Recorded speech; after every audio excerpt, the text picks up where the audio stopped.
हरे Krishna. Good morning सगळ्यांना. सुप्रभात गुरुजन मंडळी आणि येथे उपस्थित असलेले माझे मित्रमंडळी. माझे नाव कपिश्वर काळे, इयत्ता 10वीचा विद्यार्थी. आज तुम्हाला रामनवमीचं विशेष महत्त्व सांगणार आहे. आज कोणता दिवस आहे हे तर सगळ्यांना माहीतच आहे. आज रामनवमी म्हणजे प्रभू श्रीरामचंद्र या दिवशी अवतीर्ण झाले होते. धर्मरक्षावया अवतार घेसी आपल्या पाळसी भक्तजना. जिथे अधर्म होत असतो तिथे देवाला अवतीर्ण व्हावंच लागतं.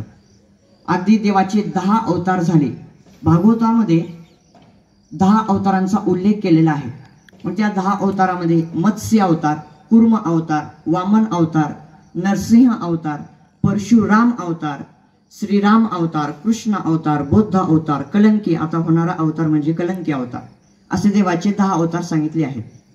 त्या 10 अवतारामध्ये आजचा जो अवतार देवाने घेतला ते म्हणजे प्रभू श्रीरामचंद्राचा अवतार होय.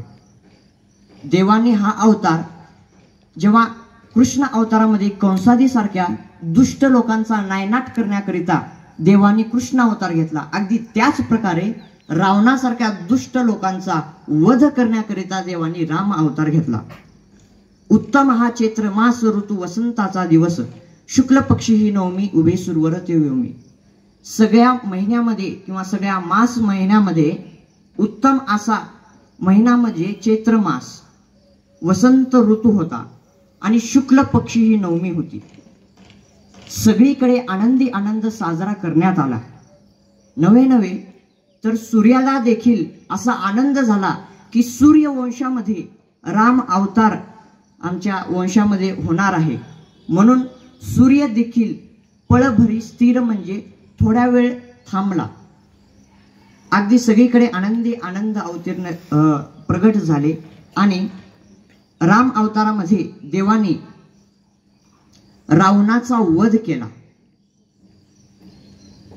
जिथे अधर्म होत असतो तिथे देवाला अवतीर्ण व्हावेच लागते.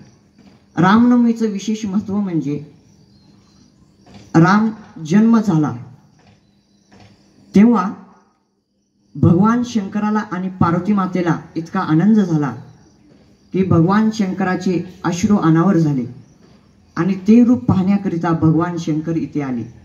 अगदी त्याच प्रकारे हे रूप पाहण्यासाठी मी इथे आलेलो आहे. सगळ्यांना राम जन्मीच्या हार्दिक हार्दिक शुभेच्छा. प्रभू श्रीरामचंद्र भगवान की जय. धन्यवाद.